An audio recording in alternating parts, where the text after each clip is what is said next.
Estoy seguro de que nadie puede decir que alguna vez no haya tenido un problema con un vecino molesto. Es más, una noche mientras realizaba este video, a mis queridos vecinos se les ocurrió hacer una silenciosa reunión. Pero saben, por una parte tenemos que agradecer que no estamos en otros tiempos, ya que en el pasado, una rencilla como esta podría ser el inicio de una guerra. Y justamente en este video conoceremos algunas de estas sonadas disputas que quedaron para la historia. Así que hoy les presento 5 disputas familiares que terminaron en grandes conflictos.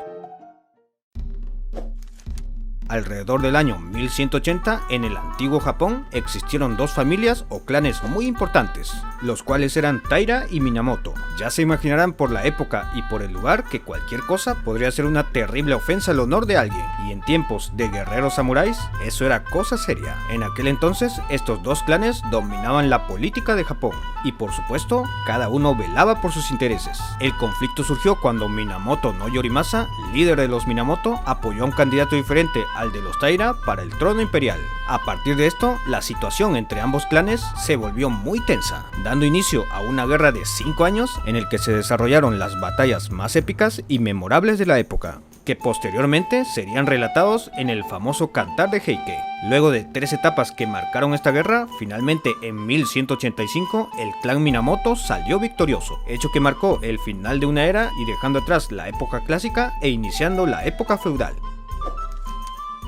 Aproximadamente entre el año 1845 y 1846, James Donnelly emigró de Irlanda a la localidad de Beatles, Canadá, junto a su esposa Johanna y sus 7 hijos. La familia, al no tener los recursos suficientes, decidieron ocupar un terreno que no era suyo con la esperanza de que nadie lo reclame alguna vez. Sin embargo, tiempo después, entre 1856 y 1857, Patrick Farrell compró un terreno que contenía justamente el lugar donde vivían los Donnelly, y por supuesto no le gustó nada tener estos inquilinos, por lo cual terminaron viéndose las caras en los tribunales. El juez, por su parte, decidió permitirle a los Donnelly que conserven parte del terreno debido a que era normal que el tribunal suele apoyar este tipo de prácticas, pues la familia había estado allí por 10 años. Ya se imaginarán que esto no podía terminar nada bien, pues el indignado Farrell increpó a Donnelly, dándose lugar a una acalorada discusión. Patrick Farrell recibió un golpe en la cabeza de parte de Donnelly, el cual lo terminó matando. Años después, Donnelly fue condenado, pero su sentencia fue reducida. La enemistad entre ambas familias apenas comenzaba. Los hijos de este hombre crecieron bajo el estigma de una reputación manchada por este asesinato, y prácticamente eran como la oveja negra de la localidad, acusándolos de muchos delitos. 23 años después, los habitantes de esa localidad, liderados por los hijos de Patrick Farrell, lincharon a 5 miembros de la familia Donnelly.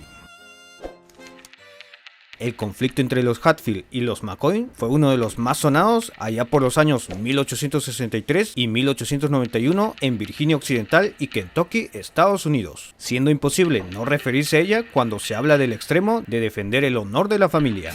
Este conflicto comenzó en el inicio de una guerra civil estadounidense, o también conocida como Guerra de Secesión, cuando Asa Harmon McCoy, uno de los miembros de la familia McCoy, decidió enlistarse justamente en el ejército del bando opuesto.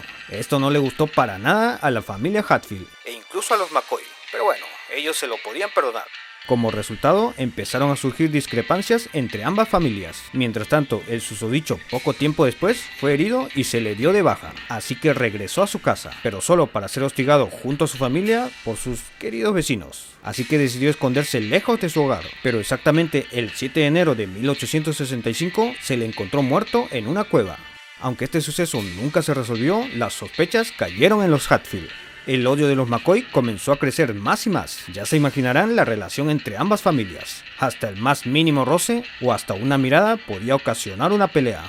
Y vaya que las hubo. Lo anecdótico es que al mismo estilo de Romeo y Julieta, 2 de los miembros de estas familias terminaron perdidamente enamorados. En este caso se llamaban Rosanna McCoy y John Hatfield. En fin, toda una novela que da para otro video. Al final, ambas familias terminaron con al menos 12 miembros muertos de cada bando, además de varios heridos, llegando a ocupar los titulares de los principales medios de prensa del país. Pero esta enemistad no paraba incluso en las nuevas generaciones, y varios miembros de estas familias fueron llevados a prisión e incluso fueron condenados a cadena perpetua. Pero bueno, el conflicto finalizó en 1891 y dio pie a varias leyendas e incluso inspiró al cine y la televisión.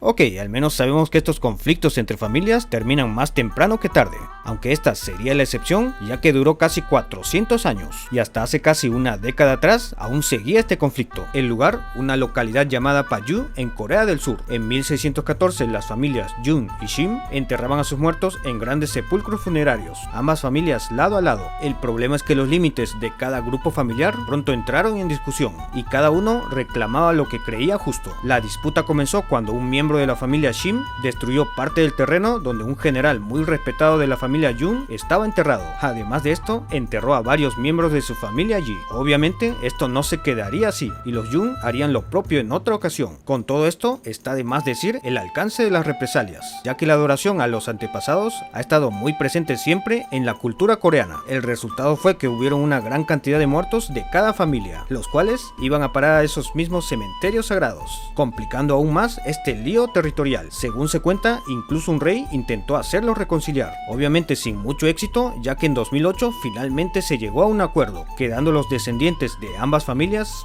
satisfechos. Hacia 1396 en la ciudad de Perth en Escocia, las cosas se estaban saliendo de control y las peleas entre clanes eran el pan de cada día. Habían asaltos hacia las tierras bajas, quemaban casas, invadían y otras cosas más. Al parecer las leyes dictadas por el rey Robert III significaban muy poco. El punto más álgido entre estos conflictos lo protagonizaban los clanes Chatham y Kay. Enterándose de esto, el rey envió un ejército hacia la zona para detener este conflicto. Sin embargo, el comandante de este ejército sabía que corría peligro de ser emboscado por alguno de estos dos clanes. Entonces se le ocurrió una brillante idea. Él envió un mensajero para proponer y programar prácticamente una batalla definitiva entre estos dos clanes y así arreglar sus diferencias de una buena vez. Ambos clanes estuvieron de acuerdo. Ante esto debían enviar 30 hombres que los representen en una pelea a muerte. El rey, al enterarse, lejos de molestarse, se mostró completamente encantado por este plan e incluso decidió ir con su corte para ver esta batalla. El día llegó y todo era prácticamente como un gran espectáculo. Habían muchos espectadores e incluso se dispusieron bancos. Los contendientes se alinearon y el rey dio la señal. Ya se imaginarán estos hombres provistos de flechas y armas cortantes luchando por su clan y por sus vidas en una competencia en donde incluso hubo un intermedio. Finalmente el clan Chatham logró vencer a sus enemigos, quedando un solo sobreviviente del clan Kay, y así este evento quedó grabado en la historia de Escocia.